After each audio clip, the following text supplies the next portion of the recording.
নমস্কার, আমি শালিনী এবং সাহিত্য বিজ্ঞানের তরফ থেকে প্রতিদিনের মতো আরও একটা ভিডিও নিয়ে আমি চলে এসেছি, বলতে পারেন আরও একটা গল্প নিয়ে আমি চলে এসেছি। তো লাস্ট যে বইটা থেকে আমি পড়ছিলাম সেটা স্যার দেবদত্ত পটনায়কের লেখা Jaya and illustrated retelling of the Mahabharata. তো এখান থেকে আজকে প্রথম যে গল্পটা বলবো, বলা যেতে পারে দ্বিতীয় গল্পটার নাম হচ্ছে চন্দ্রাস সান, মানে চন্দ্রের পুত্রকে নিয়ে গল্প। আমি প্রতিদিনের মতো খানিকটা পড়ব এবং তার মানেটা আপনাদের বলে দেব। তো চলে যাচ্ছি গল্প। When a man dies, he can, if he has earned enough merit, enter the paradise of the gods located high above the clouds. Humans call this realm Swarga. আমরা ছোট থেকে স্বর্গ এবং নরক এই দুটো শব্দের সাথে যথেষ্ট পরিচিত। তো এখানে বলা হচ্ছে যে পৃথিবীতে বসবাসকালীন অবস্থায় যদি একটা মানুষ যথাযোগ্য পুণ্য এবং জ্ঞান সঞ্চয় করে থাকে তাহলে সে কিনা স্বর্গে যেতে পারে। আচ্ছা, its residence the devas know it as the city of Amaravati.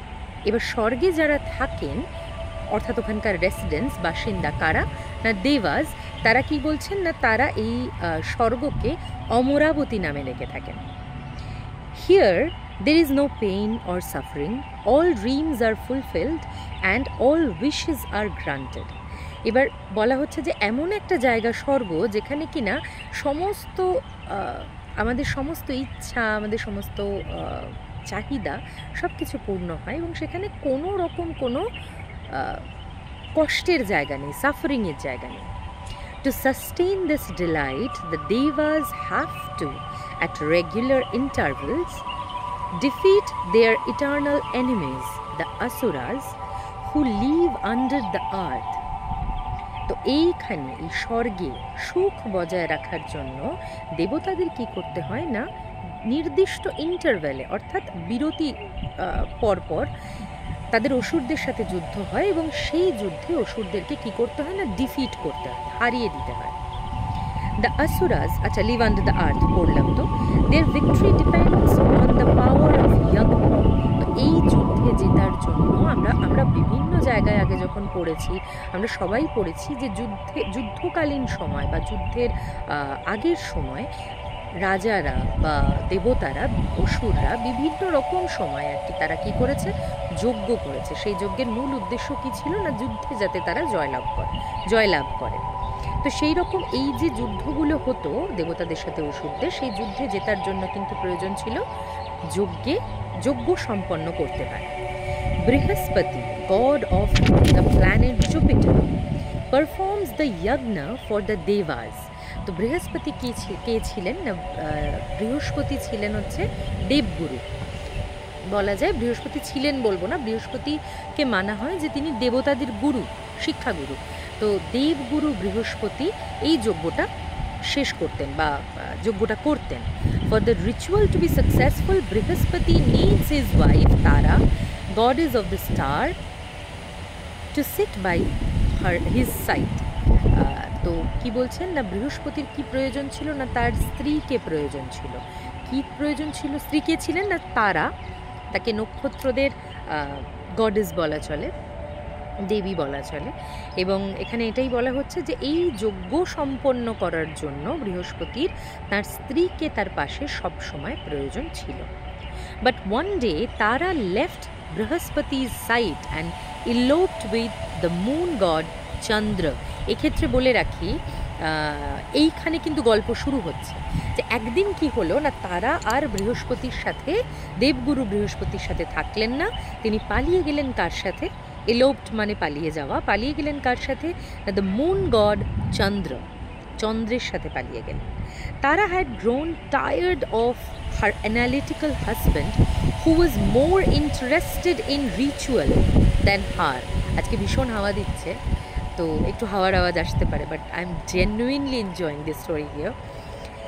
তো তারা কেন পালিয়ে গিয়েছিলেন না বৃহস্পতি বা আমরা আবারও অন্যান্য গ্রন্থে অন্যান্য জায়গায় পড়েছি যে আগেকার দিনের মুনি ঋষিরা তাদের গার্হস্থ্য জীবনের প্রতি, তাদের স্ত্রী সংসারের প্রতি খুব একটা ডিভোটেড ছিলেন না এবং তারা সম্পূর্ণত বৃহত্তর স্বার্থে নিজেদেরকে ইনভেস্টেড রাখতেন এবং নিজেদের কনসেন্ট্রেশন সবসময় যাগ যজ্ঞ পড়াশোনা ইতিমধ্যেই সীমিত রাখতেন। এবং তার ফলে কি হতো, তার যে স্ত্রী, একটি স্ত্রীর তো বিভিন্ন ধরনের, গার্হস্থ্য জীবনের তো বিভিন্ন ধরনের চাহিদা থাকে, সেই চাহিদা থেকে তারা কিন্তু বঞ্চিত হতো এবং তারাও তার এতে যায়নি, মানে তাদের মধ্যে নয় এমন নয়, তারাও তাদের মধ্যেই একজন স্ত্রী ছিলেন যিনি কিনা এই বৃহস্পতির সম্পূর্ণত নিজেকে যাগযজ্ঞ পড়াশোনায় ব্যস্ত রাখাতে খুবই হাঁপিয়ে উঠেছিলেন। এবং she had fallen in love with the passionate Chandra who adored her. এই যে চন্দ্র ছিলেন, চন্দ্র ইজ আ লাভার, তো ওনার যে প্যাশনেট বিহেভিয়ার সেটার প্রতি তারা খুব আসক্ত হয়ে পড়েছিলেন। Bring my wife back if you want the yagna to succeed, said Brihaspati to Indra, king of the Devas. ইন্দ্রকে বলল বৃহস্পতি যে দেখো, তোমার যদি মনে হয় যে এই যজ্ঞটা সম্পাদন করতে হবে, তাহলে কিন্তু আমার স্ত্রী তারাকে আমার কাছে ফেরত নিয়ে আসতে হবে। The Devas were divided.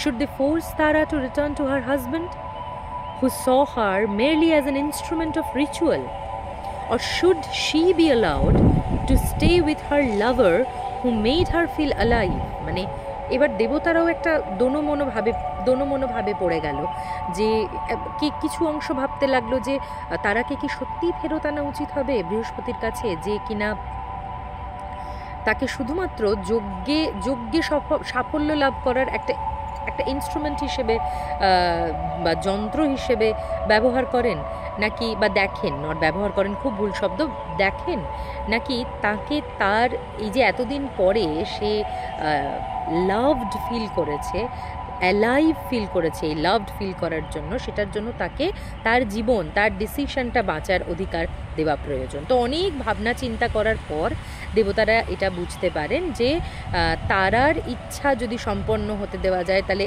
এই যজ্ঞ সম্পন্ন হবে না, আর সেটা যদি না হয় তাহলে কিন্তু এই গোটা দুনিয়ার যে পাওয়ার সেটা কিন্তু অসুরদের হাতে চলে যাবে, যার ফলে সৃষ্টির খারাপ হবে।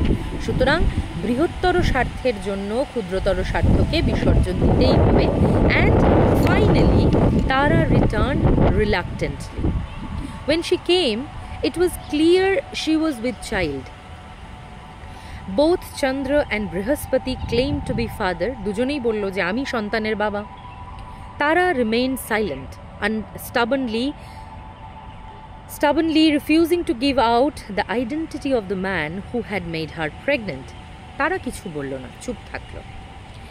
Then to everyone's astonishment, the unborn child cried out, "Tell me, mother, who with seed am I fruit?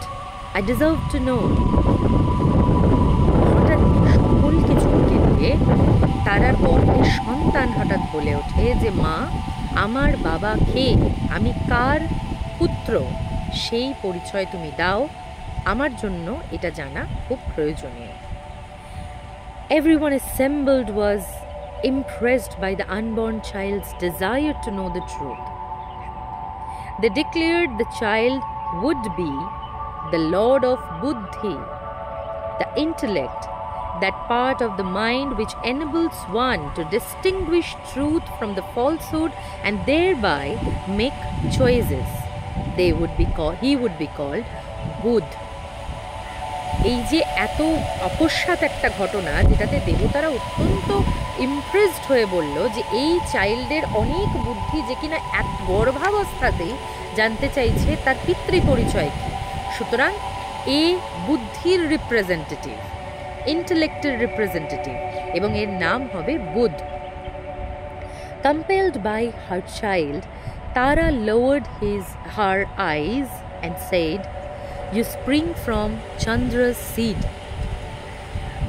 সন্তানের মুখ থেকে এরকম প্রশ্ন শুনে কিন্তু তারা আর চুপ থাকতে পারলেন না, তারা কিন্তু উত্তর দিলেন যে তুমি চন্দ্রের সন্তান। Hearing this, Brihaspati lost control over his dispassionate disposition and lashed out of rage.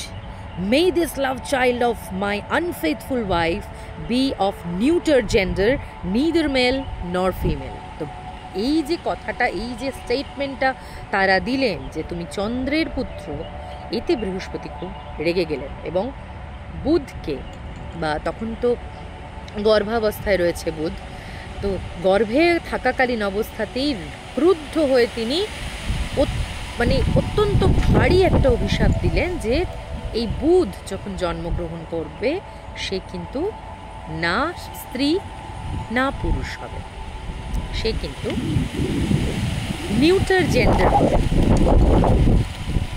এবার এই যে একটা অসম্ভব ঘটনা, এই ঘটনার পরবর্তী পর্যায়ে কি ঘটছে সেটা জানার জন্য পরের ভিডিও আমাদের শুনতে হবে।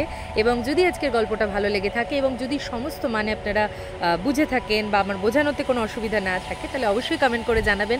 অসুবিধা থাকলেও কমেন্ট করে জানাবেন। সাহিত্য বিজ্ঞানে আবারও এর পরবর্তী অংশটা নিয়ে আসছে এবং আরও অনেক গল্প নিয়ে আসবে এই বই থেকে। ততক্ষণ পর্যন্ত আমাদেরকে দেখতে থাকুন, আমাদের চ্যানেলটা সাবস্ক্রাইব করুন। ইউটিউবে সাহিত্য বিজ্ঞানে নামেই আছে, আমি এই ভিডিওর সাথে লিঙ্ক দিয়ে দেবো। আমার ইনস্টাগ্রামে সাহিত্য বিজ্ঞানে নামে একটি চ্যানেল আছে, সেটাকে ফলো করবেন, এবং ফেসবুকে সাহিত্য বিজ্ঞানে নামেই একটি পেজ আছে, যেটাকে ফলো করবেন আরও ইন্টারেস্টিং গল্পের জন্য। Thank you so much for watching me. আজকের মতো এলাম।